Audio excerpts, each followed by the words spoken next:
Attention, cet épisode parle de violences sexuelles et de pédocriminalité dans des termes qui sont parfois difficiles à entendre.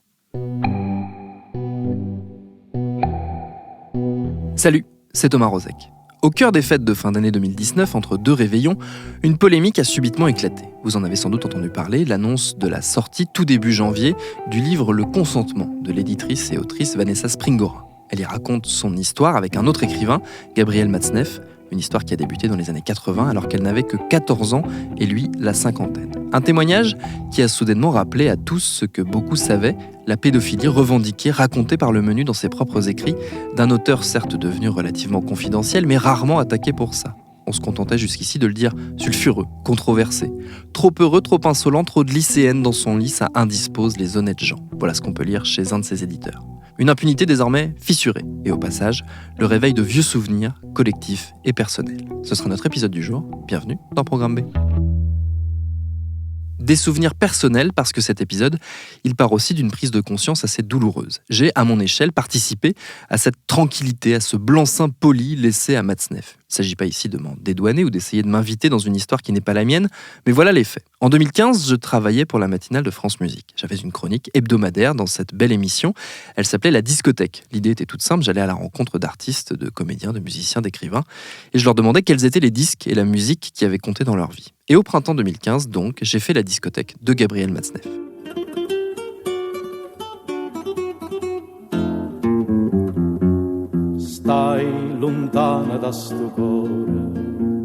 Bonjour Gabriel Matzneff. Bonjour. Est-ce que vous avez de la musique dans la tête ? J'avais vu son nom dans la liste des parutions à venir d'une grande maison d'édition avec laquelle j'avais de bonnes relations. Je savais donc que j'aurais pas trop de mal à le rencontrer. Mais, et c'est là que le bas blesse, je savais très bien qui il était. J'avais croisé son nom lors de mes études d'histoire, au tout début des années 2000. Sans rentrer dans les détails, je m'étais intéressé au mouvement d'extrême droite radicale des années 70 et 80. Et notamment à une frange très particulière, celle qui défendait la pédophilie. Et je me souviens d'un numéro d'un magazine, fer de lance de ce courant, qui vantait les mérites de Matzneff. Et ce nom, je le connaissais à cause de ma mère. Ma mère qui m'avait raconté, à l'occasion d'une discussion, sans doute autour de mes sujets de recherche justement, des débats houleux par le passé sur la pédophilie et la pédocriminalité, à l'époque où Matzneff était invité partout. Je voulais que tu me racontes d'abord. Toi, en fait, Matzneff, t'en avais entendu parler, c'était un personnage public dont vous... depuis 1977. Que tu détestais depuis 1977 ? Oui, la première fois que j'ai su qu'est-ce que c'était sa littérature, quoi. Ouais. Moi, de la littérature pédophile, et surtout le personnage qu'il a revendiqué. Ouais. Ça me sortait par les yeux. Mais à l'époque, c'était quelqu'un qui était plutôt à la mode, quoi, voilà. Il parlait de la sexualité des enfants. Les enfants avaient une sexualité, et moi, ça me choquait terriblement que ce soit partagé par un adulte. Et moi, je me souviens que tu me racontais que c'était genre même une source d'engueulade avec tes copines et tout. Mes propres amis, ouais. Je me suis engueulée avec mes amis qui étaient interpellés par le fait qu'il en parle comme ça ouvertement. Et moi, ça me choquait terriblement. Et à l'époque, tu passais pour quelqu'un d'un peu coincé, d'un peu... voilà. Ouais, c'était pas bien vu. C'était pas très bien vu, non. Alors, c'est vrai, post-68 art, et peut-être que les gens... C'était vendu sous le couvert de libération sexuelle. Voilà. Et donc, même ça, mais c'était sous partage, là, d'un homme et son discours, et je supportais pas, Donc je me souviens plus du livre à l'époque, mais et c'était pas des petites filles, c'était pas des jeunes filles de 14 ans, c'était des enfants. Il parlait d'enfants. Voilà. Et j'avais pas pu le lire et ça a été, oui, on en avait parlé avec mes amis. Et après, ça a été quelqu'un que je détestais le fait que tout le monde dise c'est bien quoi. Enfin bon.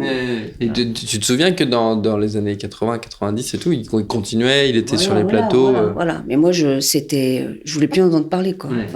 Et puis j'avais un mauvais souvenir parce que je crois que c'était en 77 parce que c'était le début de la fac et je m'étais engueulée avec mes amis quoi, pas avec des gens que je connaissais, avec mes amis quoi.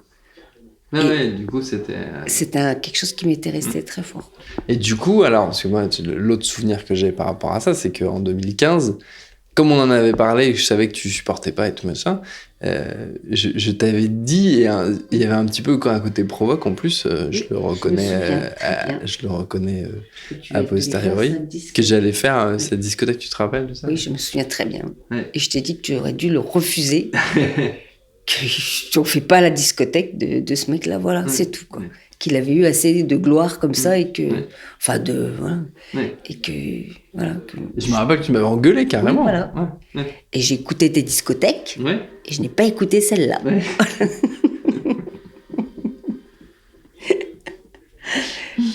Et du coup, aujourd'hui, quand tu vois que tout le monde se retourne, c'est quoi, Bah, je trouve d'abord, ça me fait un peu marrer, mais bon, c'est bien, quoi, voilà, mais il est un peu temps, quoi.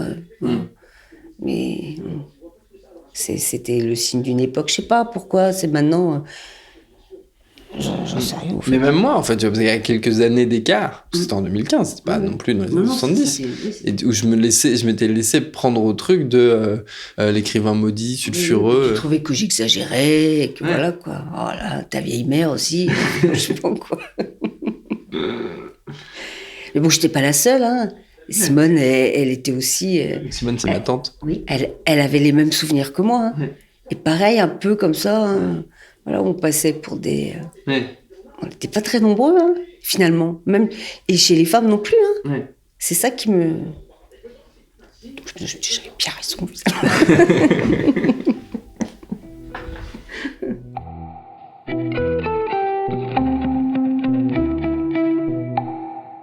Vous l'aurez compris, une des questions qui me heurte aujourd'hui, c'est comment se fait-il que malgré tout ce que je savais, malgré mon évidente horreur de la pédocriminalité, malgré le fait, pire encore, que j'étais déjà à l'époque père d'une petite fille, je sois quand même allé causer avec lui pour lui demander quel air du Così fan tutte de Mozart il préférait. Comme si de rien n'était. Il y a sans doute des tas de réponses à cette question, des réponses personnelles et des réponses collectives, là encore. Mais j'ai eu envie de discuter de cette auto-incompréhension à rebours avec quelqu'un qui, depuis longtemps, attendait que l'impunité de Matzneff cesse. Cette personne, c'est le romancier Christian Lehmann, qui est par ailleurs médecin, que vous avez déjà entendu dans ce podcast. Il a signé tout récemment sur Mediapart une note de blog qui résume tout son cheminement. C'est difficile parce que moi, j'attends ce moment depuis 30 ans. J'attends ce moment depuis 30 ans parce que j'ai été amené à côtoyer Matzneff. Physiquement, très brièvement, une soirée dans un théâtre parisien où avait lieu un ballet qui était donné en l'honneur d'un magazine médical dans lequel je travaillais dans les pages culture. Et il y avait à la fin de ce magazine une page qui s'appelait Humeur, qui était une chronique qui était tenue de manière roulante par 5 écrivains, dont Matzneff et moi. Et je l'avais égratigné auprès de la rédaction en me moquant de ces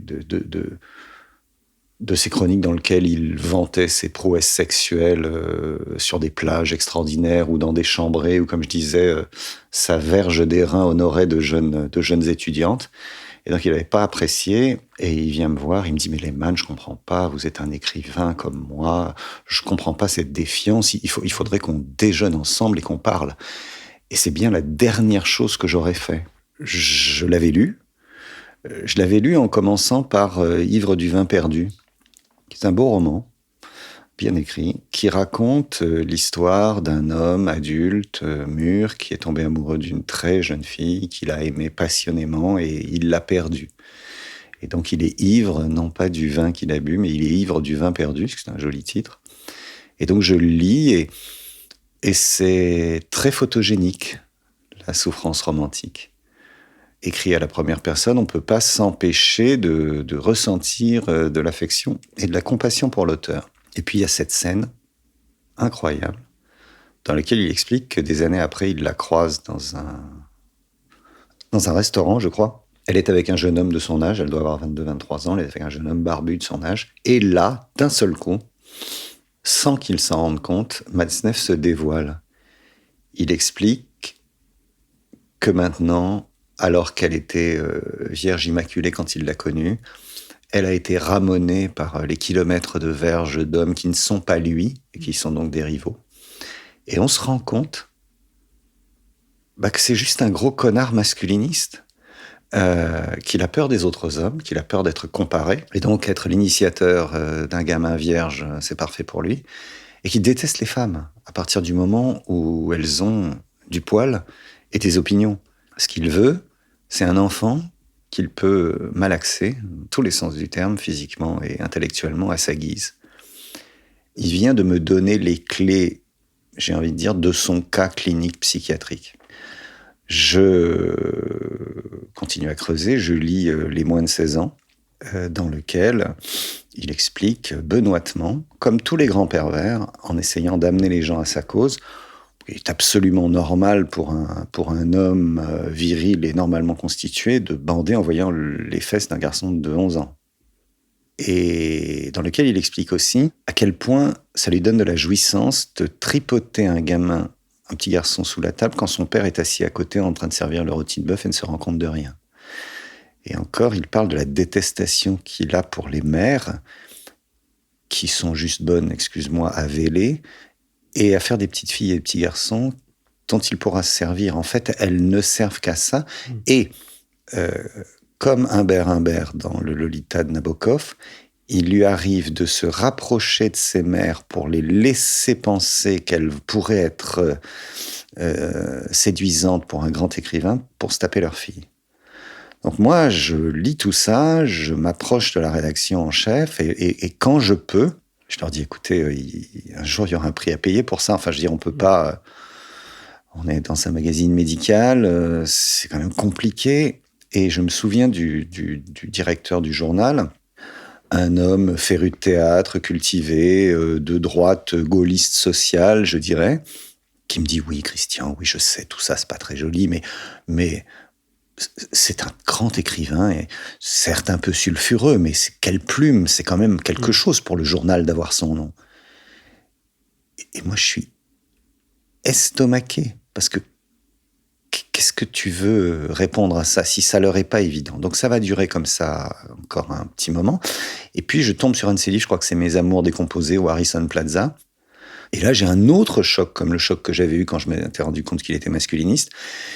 Il parle d'un voyage qu'il fait à Manille, où il va dans un grand hôtel, où les gens sont vraiment, vraiment très sympathiques quand ils montent des gosses et que tout le monde tourne le regard.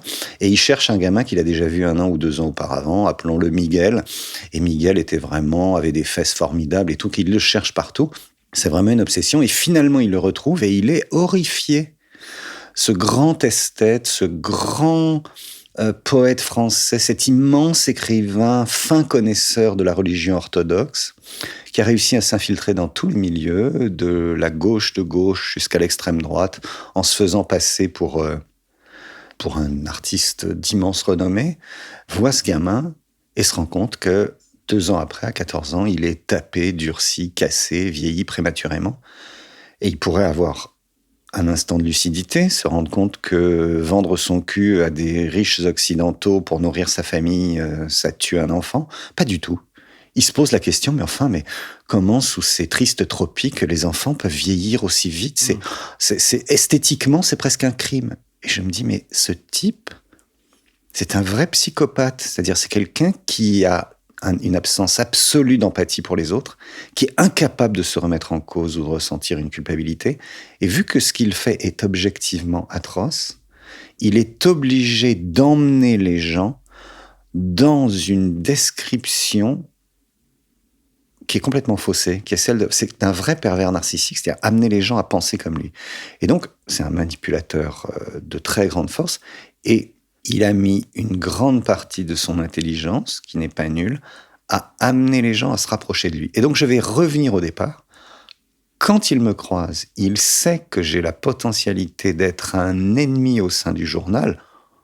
Un ennemi, soyons clairs, je ne suis pas connu, je suis juste un jeune écrivain qui a eu beaucoup de succès avec un premier roman, mais qui pourrait disparaître demain.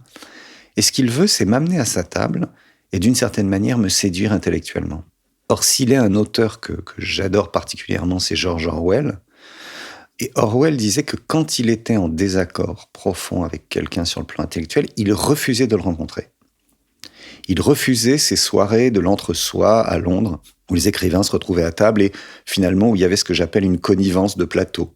On finit par se rendre compte qu'on connaît les mêmes gens, qu'on a des amis communs, qu'on est parti peut-être en vacances ou qu'on est allé au même salon du livre, et finalement, ce qui nous sépare est plus faible que ce qui nous unit. On fait partie de la même classe, etc., etc.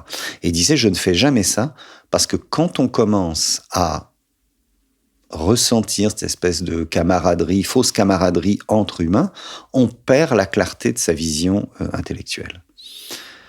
Et donc, moi, je dirais au moment où tous ces gens se réveillent et se rendent compte qu'ils ont aidé et facilité un pédocriminel, parce qu'en fait, en l'amenant à la télévision, en le vantant, etc., ils ont normalisé sa présence et ce qu'il faisait. Ces gens se retrouvent face à eux-mêmes et ça leur est très difficile. En fait, je pense que c'était accepté par tout le monde parce que, spoiler, parce que c'était accepté par tout le monde. Je sais que la phrase a l'air idiote. C'était accepté par tout le monde parce que c'était accepté par tout le monde. Et donc, il y avait des gens qui pouvaient se dire « c'est quand même chaud, quoi. Il explique qu'il encule des gamins de 9 ans et qu'il paye des gamins de 10 ans. C'est quand même chaud. » Ben non, tout le monde autour de moi a l'air de trouver ça normal. C'est que ça doit être normal. Et donc, quand la boussole de tout le monde indique le sud, et que ta boussole interne, ton sens moral, indique le nord, bah déjà, il faut avoir un sens moral, mais il faut aussi avoir suffisamment d'orgueil pour dire bah, moi, je vais partir tout seul dans cette direction et je vais tenir cette direction alors qu'elle semble opposée à tout le monde. Et quand Denise Bombardier va lui dire son fait chez Pivot, moi, je ne suis pas devant ma télévision, mais je vais l'apprendre dans les jours qui suivent. Moi, je crois que je vis actuellement sur une autre planète. Parce que j'arrive d'un continent où il y a un certain nombre de choses auxquelles on croit. Moi, M. Maznev me semble pitoyable. Ce que je ne comprends pas, c'est que dans ce pays, et je le comprends parce que la littérature a une sorte d'aura ici, c'est que dans ce pays, la littérature, entre guillemets, sert d'alibi à ce genre de confidence. Parce que ce que nous raconte M. Maznev dans un livre qui est très ennuyeux, parce que la répétition est extrêmement ennuyeuse, le livre finit par nous tomber des mains, Madame, ne devenez pas agressive, n'est-ce pas? Devenir agressive comme ça dans une émission. Monsieur Maznev nous raconte qu'il sodomise des petites filles de 14 ans, 15 ans, que ces petites filles sont folles de lui. On sait bien que des petites filles peuvent être folles d'un monsieur qui a une certaine aura littéraire. D'ailleurs, on sait que les vieux monsieur attirent les petits-enfants avec des bonbons. Monsieur Maznev, lui, les attire avec sa réputation. C'est important qu'il y ait des gens qui résistent comme ça. Et Denise Bombardier, je vais la croiser dans un avion au retour d'un salon du livre, peut-être 2 ans après, en 92. Et j'apprends que c'est elle. Et le nom m'était resté, donc je ne la connaissais pas. Je m'approche d'elle pour aller m'asseoir dans l'avion. Et je lui dis, vous êtes Denise Bombardier, et son premier réflexe, ça a été, je me souviens, une espèce de recul de crainte, parce qu'elle avait l'habitude d'être agressée pour ce qu'elle avait fait. Et donc, je me suis assis à côté d'elle, je lui ai parlé d'Impact Médecin, je lui ai parlé de ce que je savais. On a échangé nos données comme de petits résistants au fond de l'avion. Et ça nous a fait du bien, je pense, à l'un et à l'autre. Je ne l'ai jamais revue après, je ne la connais pas, mais on s'est dit, on n'est pas absolument tout seul avec cette boussole morale. Voilà.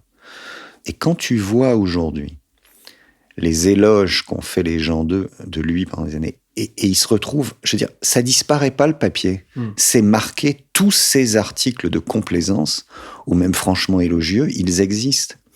Et donc les uns et les autres essayent de se défausser. C'est par exemple Bec BD qui dit lui donner le prix Renaudot en 2013, c'était peut-être une maladresse.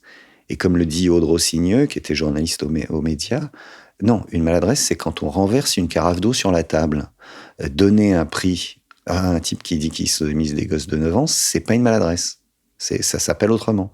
Ces gens voient ça et se regardent dans le miroir et regardent la personne qu'ils ont été, le mouton de Panurge qui a eu aucune capacité à sortir de l'envoûtement qu'avait créé le pervers. C'est la parole de la victime, de Vanessa Springora, qui permet d'un seul coup d'ouvrir les vannes et de faire sortir tout ce qui avait été à peine connu auparavant, même si certains d'entre nous, peu nombreux, l'avaient écrit, mais ça n'avait pas été repris. Parce que, en fait, nous ne révélions rien. Nous disions c'est un pédocriminel, mais en fait tout le monde le savait, mais simplement on drapait ça dans autre chose. Mais toi, avec le recul, comment tu vis le fait d'y être allé en connaissance de cause et de t'être dit, bon, je vais mettre de côté le fait qu'il sodomise des gosses, qu'il paye pour ça, et je vais m'intéresser au fond, la littérature. Comment tu as fait cette dichotomie? Et justement, c'est toute la question. J'essaie de remonter le fil, tu vois. Plus j'y repense, et plus je me demande s'il n'y a pas aussi l'envie d'en être, tu vois. L'envie d'en être, l'envie de faire partie de ceux qui ont parlé, interviewé ce type-là, tu vois, de se hisser haut niveau, justement, vu qu'il était reçu et qu'il avait été reçu par des journalistes assez prestigieux, de se dire, bah voilà, moi aussi, je suis capable d'interviewer ce mec-là. Il est dans mon carnet de balles, si j'ose dire. Oui, j'entends. Bah écoute... Ça rejoint le côté mouton de Panurge que tu disais, le côté moutonnier, en fait. Et ce qui est intéressant, c'est Vanessa Springora explique qu'elle tombe amoureuse de lui. Il la drague, il va bien la sortir à la sortie de son collège, alors que son père l'a laissé tomber depuis longtemps. C'est la première fois qu'elle voit un homme la désirer comme ça. Elle va expliquer ensuite que, un peu comme dans Barbe Bleue, il y a des livres dans la chambre où il vit, il y a des livres qu'il lui interdit de lire en disant c'est pas bon pour toi. Et puis un jour, il va partir dans un congrès, autre chose et tout. Elle lit ses livres, comme l'épouse de Barbe Bleue qui ouvre les... Et c'est là qu'elle se rend compte qu'il fait du tourisme sexuel à Manille, qu'il paye des gosses et tout. Et elle a une réaction qui est ce que j'appelle le sens moral. C'est-à-dire qu'elle doit avoir 14 ou 15 ans à l'époque. Et elle lit que son amant magnifique paye des enfants pauvres pour les baiser. Et sa réaction est pas seulement je suis trahi, je suis jalouse, mais je suis complice d'un pédocriminel. Et alors je vais te poser la question, si une gamine de 14-15 ans, folle amoureuse de l'homme qui l'a initiée, est capable d'avoir ce choc, cette réaction, qu'est-ce qui manquait à ces adultes ? Je sais pas. Oui, un truc qui me travaille aussi, c'est la dichotomie entre... c'est là que ça rejoint ce que je disais sur l'envie d'en être, l'envie de participer. C'est l'espèce de grande séparation que moi je ressentais, enfin en tout cas que je ressens a posteriori entre, par exemple, je t'ai raconté ce que me disait ma mère sur ce personnage-là, et ce que le milieu littéraire, du coup, de journaliste culturel auquel moi j'aspirais à appartenir, me renvoyait. Ce décalage, en fait, entre la perception du public et la perception de ceux qui informent le public. Une des grandes forces de Matzneff et des gens qui l'ont soutenu a toujours été de dire... oui, ça c'est le moralisme des petites gens. Là, on est dans les très hautes sphères. Citons Lord Byron, citons Oscar Wilde, etc. On va pas s'arrêter à des histoires de morale, mais c'est pas des histoires de morale, c'est des histoires criminelles. C'est-à-dire, c'est la destruction d'enfants parfois tarifés. Moi, j'appelle ça le clergé culturel. Et je dis toujours que j'ai jamais été adoubé par le clergé culturel. J'ai eu des livres qui se sont très bien vendus, j'ai eu des papiers dans les journaux prestigieux. Mais j'étais médecin, j'avais beaucoup de travail, j'allais pas aux soirées, si j'ose dire, j'allais pas dans les cocktails, c'était rarissime, et puis ça m'emmerdait vraiment. J'ai jamais voulu en être. C'est pas pour dégoiser sur la littérature, parce que j'adore la littérature, j'adore les romans, il y a beaucoup d'écrivains que j'aime. Mais c'est juste des humains, avec les travers des humains, et le besoin d'en être, et la difficulté à avoir une position qui est une position personnelle, elle existe là comme partout ailleurs. Tu as prononcé le terme de morale. J'ai l'impression qu'il y a quand même un questionnement autour de la morale derrière tout ça. Dans le fait notamment que dans plusieurs témoignages maintenant qu'on voit apparaître de gens qui étaient autour et que les agissements de Matzneff choquaient, on voit apparaître l'idée qu'ils n'ont pas parlé aussi pour ne pas avoir l'air d'être des moralisateurs, des pudibons. Oui, tout à fait, parce qu'en face, comme je te l'ai dit, Matzneff et ses souteneurs mettent bien en avant que si tu parles, c'est que t'es un pudibon moraliste et que t'aimes pas le sexe. Mais ça n'a rien à voir. Il n'est pas question de sexe, comme le disent très bien les féministes. Il n'est pas question de sexualité. Il est question d'emprise, il est question de criminalité. Et Matzneff, c'est exactement ça. Je veux dire, les êtres autour de lui sont tous des objets. Il est le seul sujet de sa vie. Il n'a aucune empathie. Et il a réussi à entraîner dans sa perversion plein de gens autour de lui. C'est pas être moralisateur qu'avoir une définition de ce qu'est le mal. Le mal, c'est de considérer que l'autre est un objet. Et je te dis ça en n'ayant pas fait de philosophie et étant pas du tout quelqu'un qui théorise. Mais à un moment, j'ai dû me poser la question. Et ce que fait Matzneff, c'est considérer les autres comme des objets. Ces gamins qu'il va payer à Manille, c'est frappant.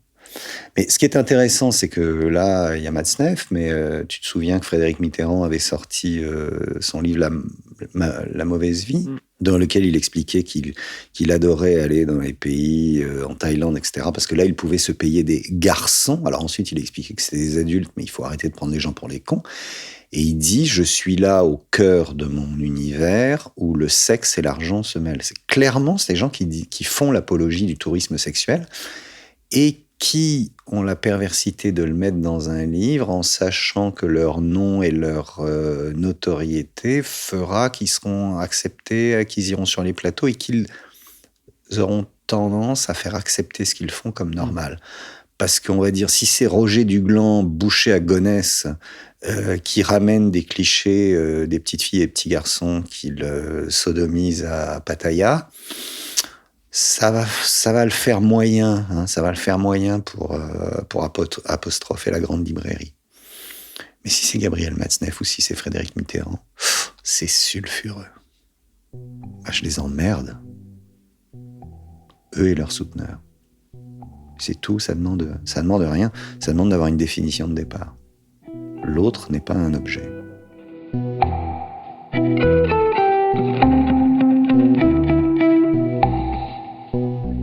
Cette question qu'on a effleurée de la morale, de sa place, de sa perception parfois très négative, même au sein des mouvements revendiqués comme progressistes, elle mériterait un épisode entier. Il n'est pas impossible qu'on s'y attelle tout bientôt. Merci à Christian Lehmann et à ma mère, évidemment, pour leurs réponses. Programme B, c'est un podcast de Binge Audio préparé par Lauren Bess, réalisé par Mathieu Thévenon. Abonnez-vous sur votre appli de podcast préféré pour ne manquer aucun de nos épisodes, Facebook et Twitter pour nous parler. Et à demain pour un nouvel épisode.